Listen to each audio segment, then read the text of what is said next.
Día 21. Felicitaciones para vos. Este aplauso es para vos. Vamos, felicitaciones. Con mis propias manos te estoy aplaudiendo. Felicitaciones por llegar al día número 21. No es poca cosa, hay que celebrarlo. No es poca cosa. 21 días escuchando la palabra de Dios. 3 capítulos por día te voy leyendo, así que 21 por 3 da un total de 63 capítulos de la Biblia que has escuchado hasta ahora. Felicitaciones y a seguir adelante escuchando de la palabra de Dios, que la palabra de Dios tiene poder para cambiar nuestras vidas, para hacernos mucho, mucho bien. No te hace mal, nunca te va a hacer mal escuchar la palabra de Dios, recibir la palabra de Dios, siempre te va a hacer mucho, mucho bien. Y hoy en este día número 21 vamos a arrancar con Génesis capítulo 41. Ayer vimos de José, que interpretó el sueño del copero y del panadero del faraón, y después se olvidaron de José en la cárcel. El copero se olvidó de José. Enganchamos ahora en Génesis 41, cuando el faraón también va a tener un sueño. Había tenido sueño José, recordás que sus hermanos y sus padres se inclinaban ante él, había tenido sueño el copero y el panadero. Ahora el faraón también tiene un sueño. Arrancamos con Génesis 41 y dice así: 2 años después, el faraón soñó que estaba de pie a la orilla del río Nilo. En su sueño vio 7 vacas gordas y sanas que salían del río y comenzaban a pastar entre los juncos. Luego vio otras 7 vacas que salían del Nilo detrás de ellas, pero eran flacas y raquíticas. Esas vacas se pusieron junto a las vacas gordas en la ribera del río. Entonces las vacas flacas y raquíticas se comieron a las 7 vacas gordas y sanas. En ese momento del sueño el faraón se despertó. Después volvió a dormirse y tuvo un segundo sueño. Esta vez vio 7 espigas llenas de grano, robustas y hermosas, que crecían de un solo tallo. Luego aparecieron otras 7 espigas de grano, pero estaban resecas y marchitadas por el viento oriental. Entonces las espigas secas se tragaron a las 7 robustas y bien formadas.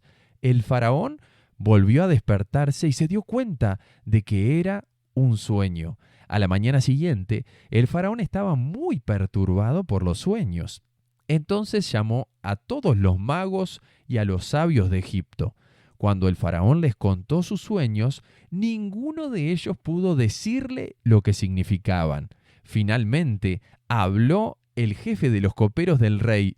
«Hoy he recordado mi falla», le dijo al faraón. «Hace un tiempo usted se enojó con el jefe de los panaderos y conmigo y nos encarceló en el palacio del capitán de la guardia. Una noche el jefe de los panaderos y yo tuvimos cada uno un sueño y cada sueño tenía su propio significado. Con nosotros en la cárcel había un joven hebreo que era esclavo del capitán de la guardia. Nosotros le contamos nuestros sueños y él nos explicó el significado de cada sueño y todo sucedió tal como él lo había predicho. Yo fui restituido a mi puesto de copero y el jefe de los panaderos fue ejecutado y atravesado con un poste». El faraón mandó llamar a José de inmediato y enseguida lo trajeron de la cárcel. Después de afeitarse y cambiarse de ropa, José se presentó ante el faraón. Entonces el faraón le dijo: «Anoche tuve un sueño y nadie aquí puede decirme lo que significa. Pero me enteré de que cuando tú oyes un sueño, puedes interpretarlo». «No está en mis manos poder hacerlo», respondió José, «pero Dios puede decirle lo que su sueño significa y darle tranquilidad». Entonces el faraón le contó su sueño a José. «En mi sueño», le dijo, «yo estaba de pie a la orilla del río Nilo y vi 7 vacas gordas y sanas que salían del río y comenzaban a pastar entre los juncos. Luego vi 7 vacas flacas y raquíticas con aspecto enfermizo que salían después de las primeras. Jamás había visto unos animales tan lamentables en toda la tierra de Egipto. Entonces, esas vacas flacas y raquíticas se comieron a las 7 vacas gordas, pero nadie lo hubiera creído, porque después seguían siendo tan flacas y raquíticas como antes. Luego me desperté. En mi sueño también vi 7 espigas llenas de grano, robustas y hermosas que crecían de un solo tallo. Después aparecieron otras 7 espigas de grano, pero estaban infestadas, resecas y marchitadas por el viento oriental. Entonces las espigas secas se tragaron a las 7 robustas. Les conté esos sueños a los magos, pero ninguno pudo decirme lo que significaban. José respondió: ambos sueños del faraón significan lo mismo. Dios le da a conocer de antemano al faraón lo que está por hacer.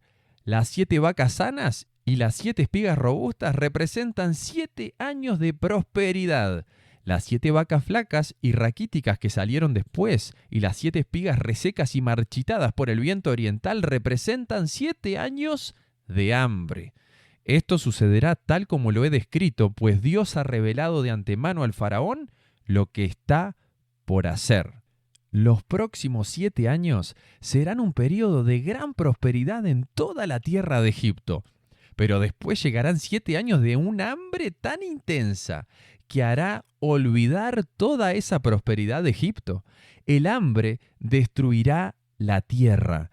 La hambruna será tan grave que borrará hasta el recuerdo de los años buenos. El haber tenido 2 sueños similares significa que esos acontecimientos fueron decretados por Dios y Él hará que ocurran pronto. Por lo tanto, el faraón debería encontrar a un hombre inteligente y sabio y ponerlo a cargo de toda la tierra de Egipto.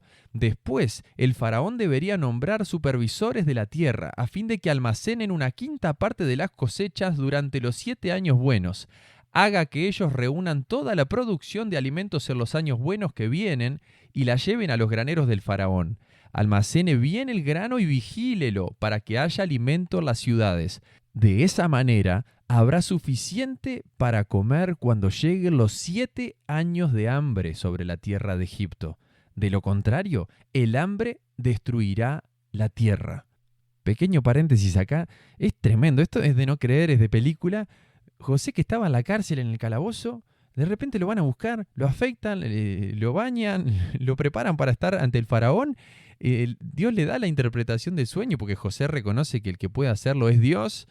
Y ahora le da indicaciones de lo que tiene que hacer el hombre. Si tendría el don de la administración José, si Dios estaba con José de tal manera que le da todas estas indicaciones al faraón de lo que tendría que hacer para que en esos años de miseria, esos 7 años, administre bien toda la prosperidad de los primeros 7 años. Tremendo. A mí me impacta mucho escuchar las palabras de José ante el faraón, porque hay que dimensionar. Estamos hablando de un esclavo que estaba preso y está hablando con la máxima autoridad, con el jefe de gobierno más importante de la época. Seguimos adelante con el versículo 37.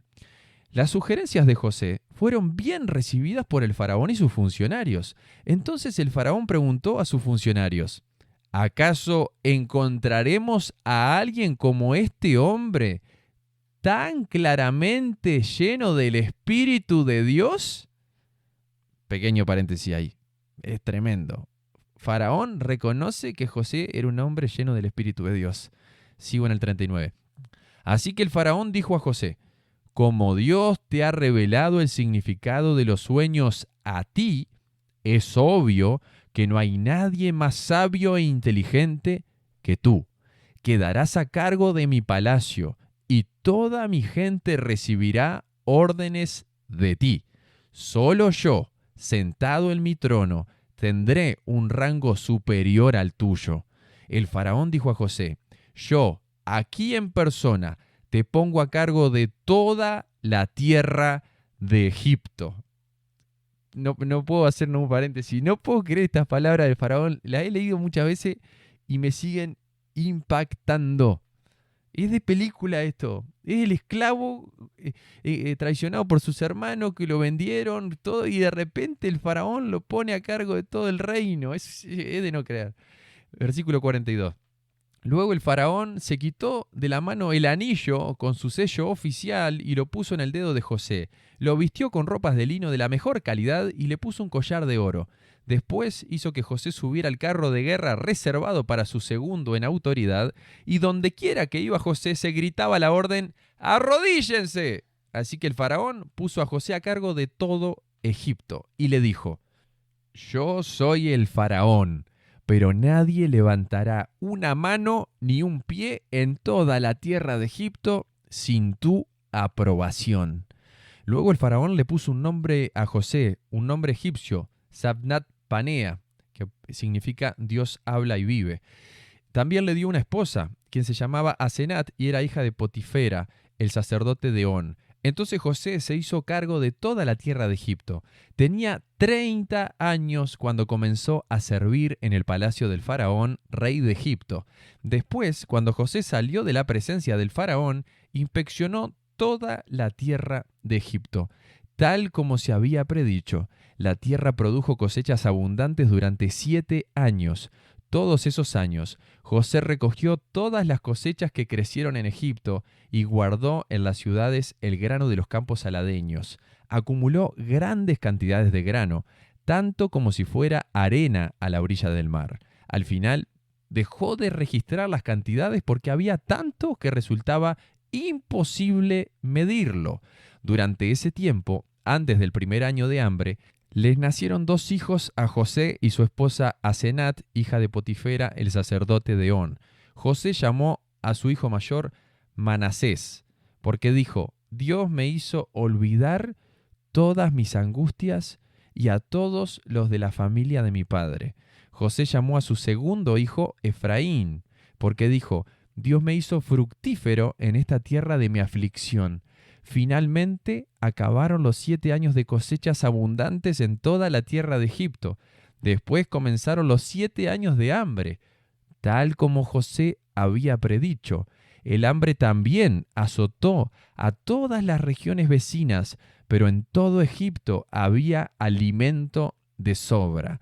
Con el tiempo, sin embargo, el hambre se extendió por toda la tierra de Egipto también. Cuando la gente reclamó alimento al faraón, él les dijo: vayan a ver a José y hagan todo lo que él les diga. Entonces, dada la gravedad del hambre en todas partes, José abrió los graneros y distribuyó grano a los egipcios, porque el hambre era intensa en toda la tierra de Egipto. Y llegaba a Egipto gente de todas partes para comprarle grano a José, porque el hambre era intensa en todo el mundo. Ahí finalizamos Génesis capítulo 41, una historia de película que el hombre, José, el personaje que veníamos viendo, de tanto maltrato, de tantas cosas que salieron mal, por más que él era un hombre íntegro, por más que no se acostó con la esposa del jefe, lo terminan mandando a la cárcel, todas las cosas, por más que se olvidó de él el copero del faraón, de que le había interpretado el sueño, todas las cosas que parecían salir mal, llegó el tiempo de Dios, el tiempo de la restitución de Dios para José. Dios lo iba a levantar y llegó el momento cuando José tenía 30 años, que se cumplió el momento en que José, llamado por el faraón, y ese mismo día pasó a ser el segundo a cargo del país más importante del mundo. Tiempo de hambre, tiempo de miseria, llegaban esos 7 años que Dios le había mostrado al faraón. Y ahora que vamos a seguir con Génesis capítulo 42, el hambre también llegó a la familia de José, a su papá Jacob, a sus hermanos, a toda la familia. Se extendió esa hambre por toda la tierra. Entonces vamos al capítulo 42, que dice así: Cuando Jacob oyó que había grano en Egipto, les dijo a sus hijos: ¿por qué están ahí sin hacer nada, mirándose uno a otro? He oído que hay grano en Egipto. Desciendan a Egipto y compren suficiente grano para que sigamos con vida. De no ser así, moriremos. Entonces Los 10 hermanos mayores de José descendieron a Egipto a comprar grano. Pero Jacob no dejó que el hermano menor de José, Benjamín, fuera con ellos, por temor a que pudiera sufrir algún daño. Así que los hijos de Jacob llegaron a Egipto junto con otras personas para comprar alimento, porque el hambre también había llegado a Canaán. Como José era gobernador de Egipto y estaba encargado de vender el grano a todas las personas, sus hermanos tuvieron que acudir a él. Cuando llegaron, se inclinaron delante de él con el rostro en tierra. José reconoció a sus hermanos enseguida, pero fingió no conocerlos y les habló con dureza. «Ustedes, ¿de dónde vienen?», les preguntó. «De la tierra de Canaán», contestaron. «Venimos a comprar alimento». Aunque José reconoció a sus hermanos, ellos no lo reconocieron a él. Entonces recordó los sueños que había tenido acerca de ellos hacía muchos años atrás y les dijo: «Ustedes son espías. Han venido para ver lo vulnerable que se ha hecho nuestra tierra». «No, mi señor», exclamaron. «Sus siervos han venido simplemente a comprar alimento. Todos nosotros somos hermanos, miembros de la misma familia. Somos hombres honrados, señor, no somos espías». «Sí, lo son», insistió José. «Han venido para ver lo vulnerable que se ha hecho nuestra tierra». «Señor», dijeron ellos, «en realidad somos 12 en total. Nosotros, sus siervos, somos todos hermanos, hijos de un hombre que vive en la tierra de Canaán. Nuestro hermano menor quedó con nuestro padre y uno de nuestros hermanos ya no está con nosotros». Pero José insistió. «Como dije, ustedes son espías. Voy a comprobar su historia de la siguiente manera. Juro por la vida del faraón que ustedes nunca se irán de Egipto a menos que su hermano menor venga hasta aquí. Uno de ustedes irá a traer a su hermano. Los demás se quedarán aquí en la cárcel. Así sabremos si su historia es cierta o no. Por la vida del faraón, si resulta que ustedes no tienen un hermano menor, entonces confirmaré que son espías». Entonces José los metió en la cárcel por 3 días. Al tercer día José les dijo: «Yo soy un hombre temeroso de Dios. Si hacen lo que les digo, vivirán. Si de verdad son hombres honrados, escojan a uno de sus hermanos para que se quede en la cárcel. Los demás podrán regresar a casa con el grano para sus familias que mueren de hambre, pero deben traerme a su hermano menor. Eso demostrará que dicen la verdad y no morirán». Ellos estuvieron de acuerdo y hablando entre ellos dijeron: «Es obvio que estamos pagando por lo que le hicimos hace tiempo a José. Vimos su angustia cuando rogaba por su vida, pero no quisimos escucharlo. Por eso ahora tenemos este problema». «¿No les dije yo que no pecaran contra el muchacho?», preguntó Rubén. «Pero ustedes no me hicieron caso y ahora tenemos que responder por su sangre». Obviamente, ellos no sabían que José entendía lo que decían, pues él les hablaba mediante un intérprete. Entonces José se apartó de ellos y comenzó a llorar. Cuando recuperó la compostura, volvió a hablarles. Entonces escogió a Simeón e hizo que lo ataran a la vista de los demás hermanos. Después José ordenó a sus siervos que llenaran de grano los costales de los hombres, pero también les dio instrucciones secretas de que devolvieran el dinero del pago y lo pusieran en la parte superior del costal de cada uno de ellos. Además, les dio provisiones para el viaje. Así que los hermanos cargaron sus burros con el grano y emprendieron el regreso a casa. Cuando se detuvieron a pasar la noche y uno de ellos abrió su costal a fin de sacar grano para su burro, encontró su dinero en la abertura del costal. «¡Miren!», exclamó a sus hermanos. «¡Me devolvieron el dinero! ¡Aquí está mi costal!».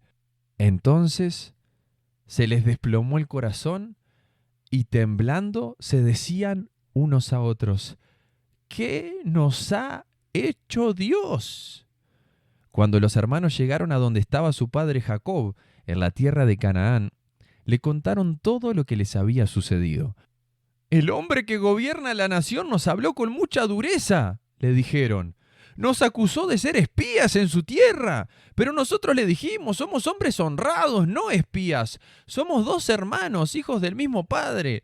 Uno de nuestros hermanos ya no está con nosotros y el menor está en casa con nuestro padre en la tierra de Canaán. Entonces el hombre que gobierna la nación nos dijo, comprobaré si ustedes son hombres honrados de la siguiente manera. Dejen a uno de sus hermanos aquí conmigo, tomen grano para sus familias hambrientas y regresen a casa, pero deben traerme a su hermano menor. Entonces sabré que ustedes son hombres honrados y no espías. Después les entregaré a su hermano y podrán comerciar libremente en la tierra. Luego, al vaciar cada uno su costal, encontraron las bolsas con el dinero que habían pagado por el grano. Los hermanos y su padre quedaron aterrados cuando vieron las bolsas con el dinero. Y Jacob exclamó, «¡Ustedes me están robando a mis hijos! José ya no está, Simeón tampoco, y ahora quieren llevarse también a Benjamín. Todo está en mi contra». Entonces Rubén dijo a su padre, «¿Puedes matar a mis 2 hijos? Si no te traigo de regreso a Benjamín. Yo me hago responsable de él y prometo traerlo a casa». Pero Jacob le respondió, «Mi hijo no irá con ustedes. Su hermano José está muerto y él es todo lo que me queda. Si algo le ocurriera en el camino, ustedes mandarían a la tumba a este hombre entristecido y canoso». Y ahí finaliza Génesis capítulo 42. Jacob seguía triste y no era para menos. Le habían traído la ropa de su hijo José, de su amado José, ensangrentada. Para Jacob su hijo había sido despedazado por unas fieras salvajes. Y ahora se tenía que enfrentar a tener que dejar ir a su hijo Benjamín, el hijo también de su amada Raquel. Mañana vamos a seguir viendo la historia de Jacob. Ahora nos vamos rapidito para Mateo capítulo 21 para terminar con este libro del Nuevo Testamento que dice así. Mientras Jesús y los discípulos se acercaban a Jerusalén, llegaron a la ciudad de Betfagé, en el Monte de los Olivos. Jesús mandó a 2 de ellos que se adelantaran. «Vayan a la aldea que está allí», les dijo. «En cuanto entren, verán una burra atada junto con su cría. Desaten a los 2 animales y tráiganmelos. Si alguien les pregunta qué están haciendo, simplemente digan, el Señor los necesita. Entonces les permitirá llevárselos de inmediato». Eso ocurrió para que se cumpliera la profecía que decía, «Dile a la gente de Jerusalén, mira, tu rey viene hacia ti, es humilde y llega montado en un burro, montado a la cría de una burra». Los 2 discípulos hicieron tal como Jesús les había ordenado. Llevaron la burra y su cría, pusieron sus prendas sobre la cría y Jesús se sentó allí. De la multitud presente, la mayoría tendió sus prendas sobre el camino delante de él y otros cortaron ramas de los árboles y las extendieron sobre el camino. Jesús estaba en el centro de la procesión y toda la gente que lo rodeaba gritaba, «¡Alaben a Dios! ¡Por el Hijo de David! ¡Bendiciones al que viene en el nombre del Señor! ¡Alaben a Dios en el cielo más alto!». Toda la ciudad de Jerusalén estaba alborotada a medida que Jesús entraba. «¿Quién es este?», preguntaban. Y las multitudes contestaban, «Es Jesús, el profeta de Nazaret de Galilea». Jesús entró en el templo y comenzó a echar a todos los que compraban y vendían animales para el sacrificio. Volcó las mesas de los cambistas y las sillas de los que vendían palomas y les dijo, «Las Escrituras declaran, mi templo será llamado casa de oración, pero ustedes lo han convertido en una cueva de ladrones». Los ciegos y los cojos se acercaron a Jesús en el templo y él los sanó. Los principales sacerdotes y los maestros de la ley religiosa vieron esos milagros maravillosos y oyeron que hasta los niños en el templo gritaban, «¡Alaben a Dios por el Hijo de David!». Sin embargo, los líderes estaban indignados. Le preguntaron a Jesús, «¿Oyes lo que dicen esos niños?». «Sí», contestó Jesús. «¿No han leído las Escrituras? Pues dicen, a los niños y a los bebés les has enseñado a darte alabanza». Luego regresó a Betania, donde pasó la noche. Por la mañana, cuando Jesús regresaba a Jerusalén, tuvo hambre y vio que había una higuera junto al camino. Se acercó para ver si tenía higos, pero solo había hojas. Entonces le dijo, que jamás vuelvas a dar fruto. De inmediato, la higuera se marchitó. Al ver eso, los discípulos quedaron asombrados y le preguntaron, ¿cómo se marchitó tan rápido la higuera? Entonces Jesús les dijo, les digo la verdad, si tienen fe y no dudan, pueden hacer cosas como esa y mucho más. Hasta pueden decirle a esta montaña, levántate y échate al mar y sucederá. Ustedes pueden orar por cualquier cosa y si tienen fe, la recibirán. Cuando Jesús regresó al templo y comenzó a enseñar, se le acercaron los principales sacerdotes y los ancianos.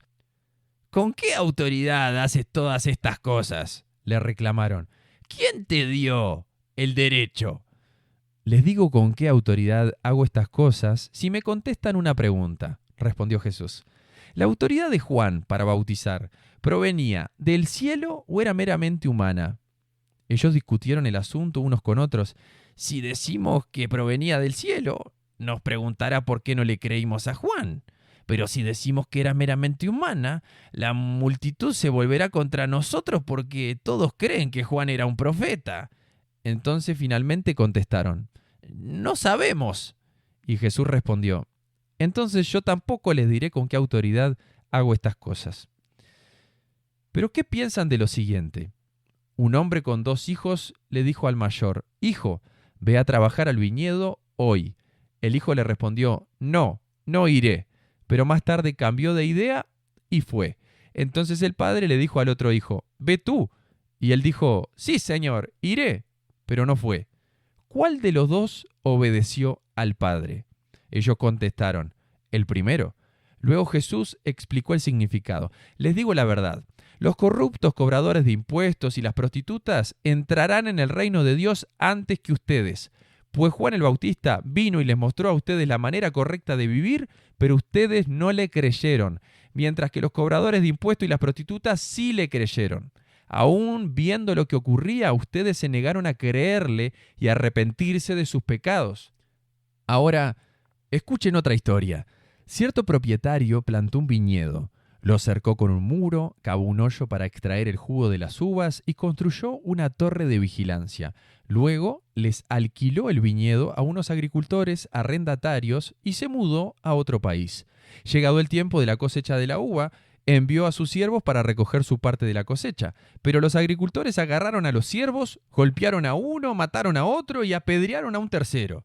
Entonces el dueño de la tierra envió a un grupo más numeroso de siervos para recoger lo que era suyo, pero el resultado fue el mismo.